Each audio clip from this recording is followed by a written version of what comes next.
أهلا بيكم معانا. النهاردة هنتكلم عن ظهور جديد وملفت للنجمة ياسمين رئيس على السوشيال ميديا. هو ظهور ممكن يبان عادي، بس توقيته خلاه يعني موضوع كلام كتير قوي. أيوة بالظبط. أهم حاجة يمكن بتخلي الظهور ده محط اهتمام هو إنه جه يعني بعد فترة قليلة قوي من كلام كتير وشائعات عن انفصالها عن زوجها. هادي الباجوري المخرج. تمام. فده بيخلي أي صورة أو أي بوست ليها الناس بتبصله بشكل مختلف تحت الميكروسكوب زي ما بنقول. تمام. واحنا النهاردة تحليلنا معتمد على مقال صحفي معين، هو اللي رصد وتابع تفاصيل الظهور الأخير ده وحاول يحلله. يعني بنبص على الموضوع من خلال عدسة المصدر ده. ومهمتنا هنا إننا يعني نفصل شوية اللي اتقال في المقال ده، نشوف إيه تفاصيل الصور اللي هي نزلتها زي ما المصدر وصفها، ونحاول نفهم كده الرسالة اللي ممكن تكون ورا الظهور ده في التوقيت ده. يعني هنشوف المقال ده رسم صورة عاملة ازاي للحدث ده. بالظبط كده. كمية نشر الصور دي دلوقتي. بص، التوقيت ده هو مفتاح كل حاجة تقريبا. زي ما لسه قايلين، السوشيال ميديا والمواقع كانت لسه بتتكلم كتير قوي عن الانفصال والشائعات اللي حواليه. فجأة هي بتنزل صور شخصية باختيارها. أيوة، هي اللي اختارت تنزلها على حسابها، فده بيتحول لحدث في حد ذاته. الجمهور بيبقى مستني يشوف رد فعل، أي تلميح، أي حاجة، والإعلام طبعا بيبقى مركز. يعني حتى لو ما كانتش نزلت حاجة، كان ممكن صمتها يتفسر برضه، صح؟ طبعا الصمت اختيار، والكلام اختيار، ونشر صور معينة في وقت معين ده اختيار تالت ليه وزن. والمقال اللي بنتكلم عنه بيأكد إن دي صور شخصية هي اللي اختارتها ونشرتها. طيب دي رسالة مباشرة منها. السؤال بقى، رسالة عن إيه بالظبط؟ هو ده اللي عايزين نفهمه. طيب خلينا ندخل أكتر في تفاصيل الصور نفسها زي ما المقال وصفها. المقال قال إن الصور دي كانت في مكان باين إنه مكان أجازة صيفية، بحر، استرخاء، مصيف كده يعني. الأجواء دي. اختيار المكان ده نفسه يعني ممكن ما يكونش صدفة. في عالم صور المشاهير اللي بتبقى مدروسة دي، المكان بيلعب دور. طبعا. مكان فيه استجمام وراحة ممكن يتقري على إنه محاولة لإظهار إن الحياة ماشية طبيعي، أو يمكن أحسن كمان، يمكن تعبير عن إنها عدت مرحلة أو بتبدأ مرحلة جديدة. بس يعني ممكن يكون فعلا مكان أجازة عادي، مش لازم كل حاجة يبقى ليها معنى خفي قوي كده.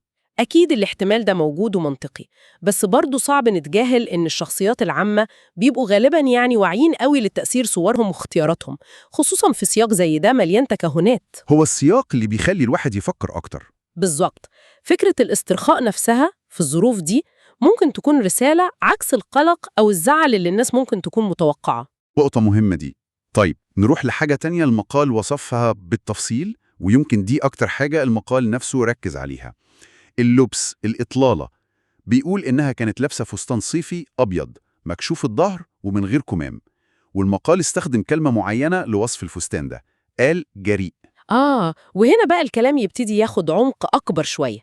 كلمة جريء دي يعني مش بتتقال كده وخلاص في الوصف الصحفي، خصوصاً لما تكون بتوصف إطلالة شخصية عامة في ظروف شخصية حساسة زي دي. يعني اختيار الكلمة دي نفسها ليه دلالة؟ ممكن طبعاً، ده بيوجه القارئ لتفسير معين. طب إيه ممكن تكون التفسيرات دي لكلمة جريء هنا، بناء على اللي فهمناه من المصدر؟ بصي، ممكن تتفهم بكذا طريقة. أولاً ممكن تكون ثقة بالنفس وقوة، يعني رسالة إنها مش متأجرة، مش متأثرة بالكلام ده. أوكي. ثانياً ممكن تكون تعبير عن تحرر أو بداية جديدة، كأنها بتقول أنا حرة أعمل اللي أنا عايزاه. ثالثاً ممكن تكون نوع من اللامبالاة بالكلام المنتشر، أو يمكن تحدي ليه. وممكن يكون مجرد وصف للفستان من وجهة نظر اللي كتب المقال. طبعاً ده احتمال رابع لازم نقوله. يمكن الكاتب شايف إن التصميم ده جريء بمعاييره هو، من غير ما يكون فيه قصد معين من ياسمين رئيس نفسها. ده وارد جداً. يعني كلمة جريء دي فتحت كلام كتير. طب ولون الفستان الأبيض؟ المقال مركز على جريء، بس الأبيض كمان لون ليه رمزية، ولا دي صدفة؟ ممكن جداً ما يكونش صدفة. الأبيض عادةً بيرتبط بالبدايات الجديدة، بالصفاء، بالنقاء. هل اختيار اللون ده كان مقصود عشان يكمل رسالة الجرأة؟ صعب نجزم. بس هي تفصيلة موجودة. أيوة، وزي ما بنقول في عالم الصور كل حتة بتكمل الصورة الكلية. المصدر ركز على جريء، بس الصورة اللي قدامنا فيها كذا عنصر: مكان استرخاء، فستان جريء، لونه أبيض، كلها قطع في بازل الصورة اللي وصلت للناس. تمام. طيب غير المكان واللبس، المقال كمان اتكلم عن حالتها المزاجية اللي ظهرت بيها في الصور.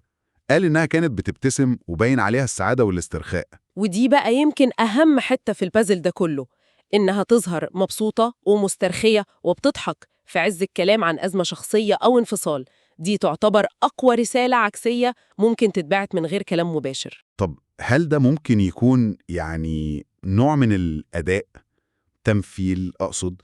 ممكن تكون مش حاسة بكل السعادة دي جواها، بس بتختار تظهر كده؟ ده سؤال مهم جدا وبيلمس نقطة حساسة في علاقتنا بالسوشيال ميديا عموما. هل اللي بنشوفه ده حقيقة ولا نسخة متزوقة من الحقيقة؟ خصوصا مع الشخصيات العامة. بالظبط. الاحتمال التاني بيكون وارد بقوة. مش بنقول إنها أكيد مش سعيدة، لأ، لكن بنقول إن اختيار إظهار السعادة والاسترخاء في التوقيت ده بالذات ده قرار ليه معنى أكبر من مجرد مشاركة لحظة حلوة وخلاص. ممكن يكون الهدف تطمين جمهورها، أو رسالة لحد تاني، أو يمكن مجرد سيطرة على روايتها الخاصة. كل دي احتمالات واردة. هي ممكن تكون بتستخدم صورتها كأداة لإدارة الأزمة أو الصورة العامة بتاعتها. السوشيال ميديا بقت أداة أساسية للشخصيات العامة عشان يشكلوا صورتهم ويردوا على أي حاجة بطرق مباشرة أو غير مباشرة. فالصورة اللي المقال وصفها واحدة مبسوطة واثقة بتستمتع بوقتها في مكان حلو بلبس لافت وصفه المصدر بالجريء، دي بتقدم رواية بديلة قوية لقصة الأزمة والانفصال. تماماً. طيب، كل التحليل ده مبني على الشكل والتوقيت والحالة المزاجية اللي باينة. بس المقال اللي معانا، هل ذكر أي حاجة عن الكلام اللي اتكتب مع الصور؟ هل ياسمين رئيس كتبت أي تعليق فيه تأكيد أو نفي للشائعات دي؟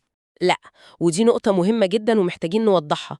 حسب المقال اللي بنبص عليه، ياسمين رئيس ما نزلتش أي تعليق مع الصور دي بيتكلم بشكل مباشر عن موضوع الانفصال أو الشائعات.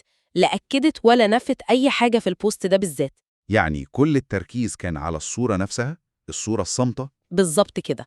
المصدر الصحفي بنى تحليله كله على قراءة العناصر اللي بنشوفها بعينينا: المكان، اللبس، الابتسامة، التوقيت، كل ده في ظل الكلام اللي داير عن حياتها الشخصية.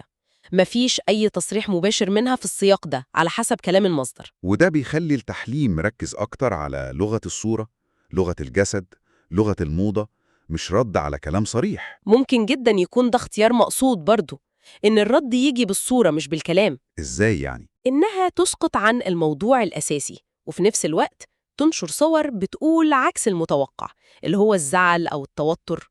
ده تكتيك معروف في إدارة الصورة العامة، بيخليها توصل رسالة من غير ما تدخل في تفاصيل أو جدل مباشر. الصورة هي اللي بتتكلم. تمام. يبقى لو هنلخص اللي شفناه من خلال المصدر ده، عندنا ظهور لياسمين رئيس في وقت حساس بعد شائعات انفصال. الظهور ده كان بصور شخصية على حسابها، بتظهر فيها في مكان يوحي بالاسترخاء.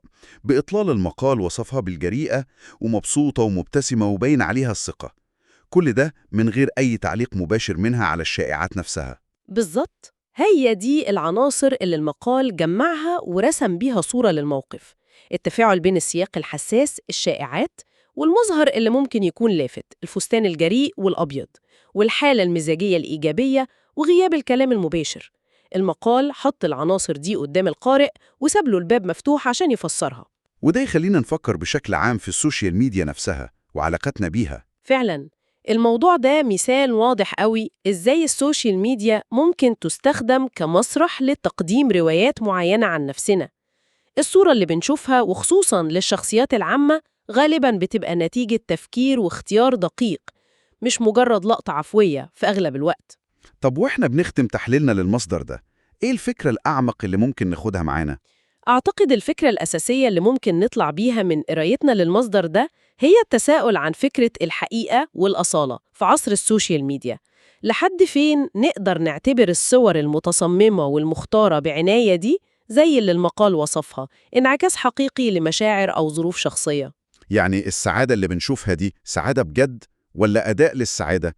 الجرأة دي تمكين ذاتي ولا تحدي ولا مجرد اختيار لبس؟ بالظبط. وهل إحنا كجمهور بنعرف نفرق أصلاً؟ أو بيبقى فارق معانا نفرق؟ سؤال مهم ده. وهو ده الجزء التاني من السؤال. إحنا كمستخدمين ومتلقيين بنتعامل إزاي مع الصور دي؟ بنصدقها على طول؟ بنشكك فيها؟ والأهم، إزاي المصادر الإعلامية زي المقال اللي اعتمدنا عليه بتلعب دور في تشكيل تفسيرنا الأول ليها؟ لما تختار كلمات معينة زي جريء، يعني هل المصدر ده بيعكس واقع ولا بيساهم في صنع؟ أسئلة تخلي الواحد يفكر فعلا. جداً.